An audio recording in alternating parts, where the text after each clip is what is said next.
Listening Fanfiction presents Destiny of a Savior by Famous Fault, based on the manga series Yu-Gi-Oh! And the book series Harry Potter. Narrated for you by Sierra Feast. Chapter 1. The Invitation. The natural order of daily summertime life. They got up late, made breakfast out of bacon, eggs, and toast together. Dad asked them how they would spend the day without receiving any form of real reply, and their mother would fuss about their table manners. Naturally, everyone already knew how everyone was going to spend the day. The morning was like any other. Many people could not appreciate the joy that came with normal things. To simply enjoy a breakfast with a complete and peaceful family without any real troubles was among the best things Cole knew. He preferred simplicity. Books before fancy toys, family before parties, small trips before luxurious vacations, and everything alike. Surely he had enjoyed the trip to Japan, but he preferred home. He loved home. Sometimes Cole felt guilty. His family had no problems at all, beside for him. He worried his parents a lot, and he knew it. If something weird had the possibility of happening to him, it happened. His parents were therefore slightly overprotective, but Cole knew his parents had reasons to. Not that their precautions ever worked. Sometimes Cole was glad that all the unusual stuff always happened to him. From all the kids in the world, it was he whom had received Yugimoto's deck, which was currently laying in his room, and it was he whom had met Mogubagaiba and had given him the 3 long-lost blue-eyes white dragons together with his brother. Cole had met his biggest idol simply out on the streets, and that made him see his life as eventful. Perhaps regular breakfasts did not fit in an eventful life, but breakfast was home, and home was eventful. In a way, to Cole, this regular breakfast was an event in itself, and he smiled as he poured some milk in a mug, while his mother told him that he should be more careful when doing so. He didn't care much for her criticism. He hadn't spilled a drop, and thus it was ungrounded. Cole had little family. The only family he had were the people sitting around the table and his dad's older brother, who was always working. His mother had some friends, but Cole had never really met them, and when they came, their mother made sure he and Theo had other things to do. That's why it was quite a surprise when someone knocked on the door. Cole's father looked up at the door with a raised eyebrow before putting down his paper. Who in the world knocks in this day and age? His wife just gave him a look, and when it became clear that he wasn't going to open the door, she looked at her oldest son. Theo shrugged. I'm not expecting anyone, but it can go open. He stood up and then looked at his father. Who in this day and age reads the paper? Be careful, his mother said, ignoring her son's comment just as much as her husband, who simply returned to his precious paper. Theo and Cole both looked at her. It was Cole who spoke. Mom, he's going to open the door. Well, you never know who's at the door, she said firmly as Theo walked into the hallway, smirking at his brother's comment. Like everyone living this close to London, they had a fair amount of locks on their doors, and like usual, it took Theo a while before he had opened them all. The woman standing before him appeared as if she had been waiting half an hour rather than a couple of minutes, and she was tapping her foot impatiently. The first thing Theo noticed were her weird clothes. The next thing were her eyes. The eyes staring back at him weren't human. They were the eyes of a hawk. Perhaps his mother had been right. Who are you? He asked, probably not sounding all too intelligent, before turning slightly away from her and calling out loudly, Mom! The woman held out a hand. My name is Orlando Hooch. I'm here for your little brother, Cole Clancy. From behind him, Theo heard a loud and frightened gasp from his mother. Theo himself wasn't quite sure how to react. The woman in front of him seemed strange enough to fit this strangeness around Cole, a strangeness Theo had less problems dealing with than any of his parents, since he was more down to earth than them. He decided that the best thing would be politeness. He took her hand and noted that the handshake was firm, almost painful. He did, however, not move out of the door, opening the slightest. Why are you looking for him? His tone indicating that he wouldn't accept a random stranger to just barge in without explaining exactly what her business was. He felt more than heard his father entering the hallway. I have a letter for him. Usually it's delivered by owl, but since Cole is Muggle-born, a messenger is supposed to deliver it and explain. She informed with a small and strict smile, while conjuring a letter from her pocket. Muggle-born, Theo said, and sighed deeply. He decided to take it as it came and open the door completely. Theo! His mother said, horrified. You can't just let a stranger into the house? I really don't think it matters, Mum. Theo said, while the woman took some steps inside and closed the door behind her. Cole had also left the breakfast table and had joined them in the hallway. "You're Cole Clancy, aren't you?" the woman with the spiky gray hair asked, and bent down until her face was at the same height as that of Cole. He just nodded. She gave him the letter, and he took it without hesitation. His mother looked extremely uncomfortable and was biting her nails. "I think the living room is a better place to be opening that letter," the woman said, and gave Cole a wink. Cole just nodded. He didn't seem to be the least troubled by the woman's presence. He and the woman left for the living room, and Theo followed not far behind. His parents followed both eager and hesitatingly at the same time. Cole sat down on the couch, and the woman took the only armchair in the room. Theo sat down next to Cole, and their parents got stuck in the door leading into the living room. Cole looked hesitatingly at the letter. "Come on now, open it," she urged, not giving the two extremely worried parents a look. "Let's open it, Cole," Theo said, and put a hand on his little brother's shoulder. Cole nodded with a frown and broke the red seal. He liked the fact that the letter looked the way it did. It was like something from his books. It wasn't one of these letters the library sent, but more like a letter a king would send his loyal knights. He unfolded it and saw that it were 2 pages. "Hogwarts School of Witchcraft and Wizardry. Headmaster, Albus Dumbledore. Order of Merlin First Class, Grand Sorcerer, Chief Warlock, Supreme Mugwump, International Confederation of Wizards. Dear Mr. Clancy, we are pleased to inform you that you have been accepted at Hogwarts School of Witchcraft and Wizardry. Please find enclosed a list of all necessary books and equipment. Term begins on September 1st. We await your owl by no later than July 31st. Yours sincerely, Minerva McGonagall, Deputy Headmistress." Cole reread the letter 3 times. Then he looked at the woman whose name he had not heard and asked, "Are you Minerva McGonagall?" She shook her head. "No, I'm Rolanda Hooch. Professor McGonagall is probably with someone else explaining the same things."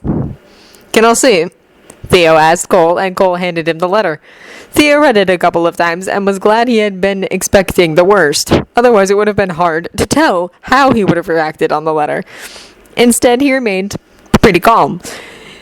He looked at Cole, who looked neither afraid nor happy. Just like Theo, he seemed to take it as it came. "What is it, Theo?" their mother asked, very carefully. Theo handed her the letter, and their mother read it. When she was done, her eyes were burning. "What kind of joke is this?" She was furious. Their father pried the letter from his wife's hands and looked at it, also with disbelief. "It's no joke," Rolanda Hooch assured them. "Cole is Muggle-born. That's why you did not understand all the things that happened around him. The fact is that Cole is a wizard, just like I myself am a witch. Witches and wizards would do no good in a regular Muggle school, and that's why they are all accepted to Hogwarts, where they won't only learn how to use, but also how to control magic. Such things don't exist," Cole's father said, and then Yukimoto's words went through his head. That attitude could become harmful for him if it turns out that you were wrong. Was this what he had meant? Had he known? "Is this for real?" "But," his wife called out, but the woman in the chair ignored her. "Yes, it very much is." The man went with his hand over his slightly unshaved chin and thought deeply. Eventually he sighed. "I have been told to have a more open mind, but I can't help it. Prove it." "That's what I'm here for," the woman with the gray hair said with a smile. From her pocket she conjured something which to the 4 inhabitants looked like a wooden stick. She pointed it at a candle on the coffee table. "I'm a force," she said gently, and the candle turned into a bird. Then she pointed at the couch Theo and Cole were sitting in. "Multi-Coffers," she said with a smile, and the couch turned a hellish green. Theo carefully went with a hand over the green material, but it felt no different. Only the color had changed. Then she caught sight of some pots with small plants. They had only just started to stick out from the dark earth. She pointed her wand at them and said, "Herbificus."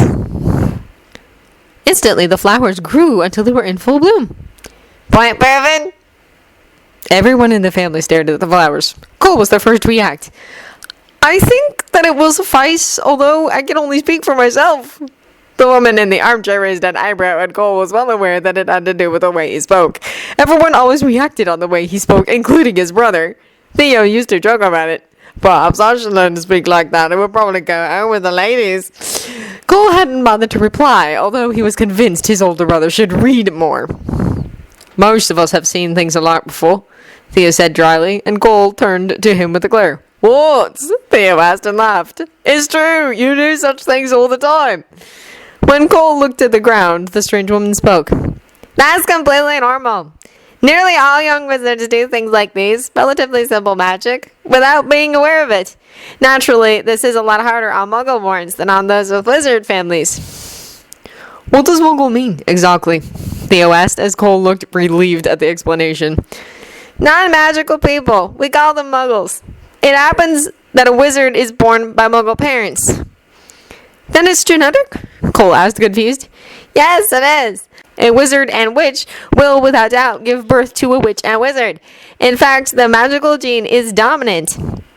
It happens quite often that a wizard or witch marries a muggle and their children will be wizards and witches. It does, however, happen that a witch or wizard will receive a child who can't do magic. They are called squibs. It can be compared to being born blind or deaf. When a squib marries a muggle, they can go centuries, and suddenly the magical gene from the squib can surface anywhere in his direct lineage, she explained. She didn't mind answering the question, but she was surprised that something like that interested him. His parents just listened to whatever was said. Deep down, their mother was ashamed that it was Theo who was acting as Cole's caretaker and not she, but she hadn't comprehended everything yet. Let's get down to more practical business, Mrs. Hooch said, and looked at Cole's parents for the first time. I suggest you sit down. You do need to hear this. Bud Clancy was the first to register the words, and as he walked to the remaining couch, he pulled his wife with him. He gently pushed her down, deciding it was best for her to get out of her shock herself. You're saying my son is a wizard? He asked the woman. She nodded. It wouldn't need make sense, he said his reply. I think I'll believe you for the time being. Tell me more about this school. Hogwarts is a very old school located in Scotland. It was founded several thousand years ago, and it is the only wizarding school in Britain. It's a boarding school, as wizards and witches, especially those with Muggle parents, need to be surrounded by a wizarding world as much as possible to develop their abilities and to learn the ways of the wizarding world. A boarding school? Cole's father said with dislike, and Cole, too, looked slightly pale at the idea. Hogwarts doesn't only teach subjects, it teaches a lifestyle. To learn that lifestyle, one's presence is required at all times. The students can, however, go home during Christmas and the summer.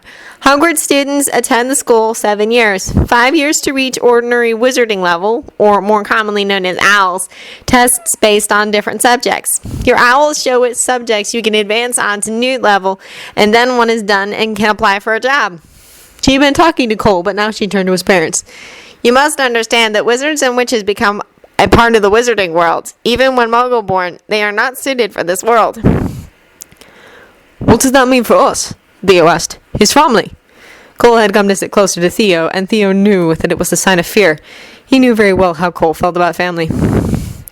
Parents of Muggle-born wizards and witches are allowed to enter the wizarding world when required. It is, however, necessary that an experienced witch or wizard goes along with you to help you find it and to make sure mistakes are avoided. These two worlds differ. Many wizards and witches make mistakes in this world, and many Muggles make mistakes in our world. These mistakes can have permanent consequences and should be prevented at all cost. Theo nodded. I'll see. But I'm not losing my brother. The woman in the armchair shook her head. No, you will not, unless your brother wants that. Our worlds are separated, but the borders are crossed daily. We never signed him up, Cole's mother whispered.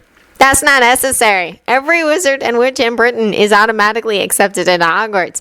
Naturally, you can decline attending the school, but in the end, that could become dangerous for both Cole and the people around him. Magic wants to be used, Hooch said, and looked at the parents rather than Cole. Is there more we need to know? Bud asked, still comprehending the news. Not that I can think of at the moment, she said. Read through the enclosed list of things you're going to need before attending the school. It might give you an idea of how the school works on a daily basis. I'll be back in a week to hear your decision. If you decide to attend Hogwarts, which I recommend, then we'll go to Diagon Alley to get you what you need. Cole nodded and looked at the letter. He had never imagined something like this could happen to him. Thank you, ma'am, he said politely. She stood up and smiled at everyone in the room. Take the things you've heard today in close consideration. I'll be back soon. Good day to you. Then, with a loud crack, she was gone. She had disappeared in front of their eyes. Theo stared at the spot where the witch had stood earlier. Cole gaped, wide-eyed. I want to learn that, he called out dumbfounded. You can, Theo laughed. Cole nodded and read the enclosed list of things he was supposed to bring to the school if he chose to attend it. He wanted to, although he didn't like the thought of boarding school. Mom, I'm going upstairs. His mother didn't react, and Cole just went to his room. He closed the door and went to his bookcase. On top of it stood a little wooden box, and he had to take a chair to reach it. He opened it and sat down on his bed. In the wooden box was a white cloth covering a rectangular object. He lifted it carefully and removed the white cloth. In it was Yugimoto's deck. Dark Magician Girl was on the top. So, he asked her, are we going to Scotland? His grandfather had always claimed that behind the counter was the worst place in the shop. Yugi disagreed. One could see the whole shop from behind the counter, and he really enjoyed watching children fuss all about the games. Sometimes it made Yugi feel like an old man. The way he longed back to those days didn't suit a 22-year-old. He smiled as a child hardly older than 6 left the game shop with a brand new chessboard and pieces. He had been very talkative and had told Yugi that his father had promised to teach him how to play chess, but that they didn't have a chessboard or pieces. Since the boy was the first customer of the day, Yugi had helped him pick a set. He had enjoyed it. The reopening of the Kami game shop had been big news. No one knew it was about to reopen, but one day the little sign had just showed the words open after 5 years, and the word had spread through Domino like fire. The news that the king of games had resurfaced spread just a little later, even more quickly. The first few days had been a challenge. People didn't come in for the games, but for him. He had done his very best to remain friendly, but on occasion people really got on his nerve. The third day, he had called Rio and asked him for help. It was Rio who did the business that day and was kind enough to avoid every question about Yugi for him. Even though the questions stopped eventually, business was at full speed. Having the king of games behind the counter was exceptionally good for business. Besides, Yugi had taken over his grandpa's example and did only sell a little more old-fashioned games. Naturally, he sold some more modern games like Monster Fight, Dungeon Dice Monsters, and Monster World, but they were all collector games, and Yugi liked those. It were games like Operation and Twister, which he didn't bother with.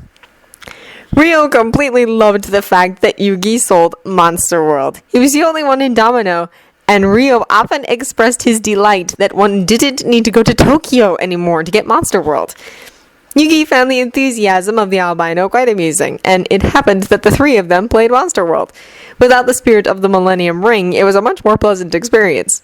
Despite Lucius Malfoy's interference at the end, the aftermath of changing the past still counted. Zork's priest had never been locked away in the Millennium Ring, thus no Yami Bakura. The only reason that Tem was still in the puzzle was since his soul really hadn't had anywhere else to go.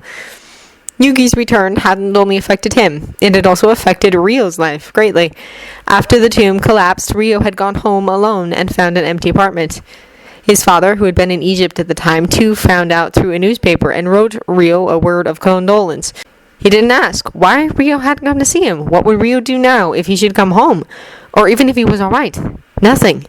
His father still didn't really care for him. Rio had left school and started to look for jobs instead. He had decided that there was only one place they were sure to have a job open. Now that Anzu had died, the job at Burger World had to be open, and it was. Hadn't his father send money once every month, Rio would not have been able to live on the money he earned. Determined to make it on his own, he had started looking for better jobs. He changed jobs often. Burger World didn't find him cheerful enough. He had not enough knowledge of hardware, or he just got refused the job because he sounded too English. The job he eventually settled for was a job at the tourist agency. A month after Yugi had opened the Kami game shop, Rio had spent so much time helping there since Yugi couldn't keep up himself that Yugi offered him a job. Rio accepted it more than willingly. During weekdays, it was Yugi who took care of the shop. On Friday and Saturday, they were both in the shop since it used to be crowded, and Rio also held the shop open on Sundays. Monday morning, Rio would also take care of the deliveries, and he was responsible for shipments, which he did whenever he had time. The Kami game shop earned more than 3 times as much as it had ever done before, and Yugi knew that if he wanted, he could continue like this forever. They could easily live like this, and the job itself wasn't bad either. The problem was that Yugi knew too much. He spent most of his time with his mind at Hogwarts. Although the school was empty now, he thought about its full corridors with torches and laughing students. He had liked it there, in a way, and in a way he had hated it there. He wondered about the people who he had gotten to know there all the time. So did Atem. Neither of them could let go of Hogwarts. They tried, though. He had thrown away the robes and everything else which reminded him of Hogwarts. Everything except for the little red bag containing the undetectable extension charm, simply since it was so useful. There was only one thing he had not been able to do. Stop caring. Rio walked in through the front doors. He had access to the main house, but he preferred it like that.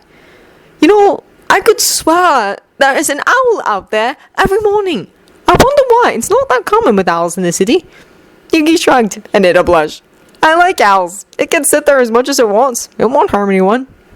Rio nodded. Though I could have sworn it's a different one every time, he whispered to himself. Has the delivery truck arrived yet? Just as Rio asked it, an engine was heard behind the shop and the albino perked up. Ah, see you soon. Yugi nodded and waited until he heard Rio open and close the door behind the shop to help the men with the deliveries. Then he quickly went out with a nut in his hand. The owl flew down toward him as soon as Yugi left the shop. Hurriedly, he removed the newspaper and handed the owl the money. Then it flew away. He still received the daily profit. He couldn't stand not knowing what was going on. The minister had been replaced, and both he and Atem were unsure about what to think about that. Atem had given his opinion, based on his experience of ruling. The minister is being appointed in troublesome times. He will most likely be easily persuaded by the stronger side, regardless of what side that might be. Or he's like you, and is a stable leader who makes sure that his people will be safe from the danger, Yugi had said optimistically. Neither he nor Atem felt all too positive, though. One didn't need the daily profit for all the news. Some things also made the regular news. The collapse of the Brockdale and the Millennium Bridge made the news worldwide, and the overall message was, no one has a clue why it happened. Yugi knew. The collapses had been far from natural. Rio often wondered about Yugi and Atem's behavior, but he never asked. Yugi had made it pretty clear that he would tell what he could when he could, and Rio had decided to respect that. After all, it was pretty evident that Yugi had been through some rough stuff. It was also obvious to anyone that the odd trio working in the Kami game shop were working on a new beginning, and that they were having a hard time.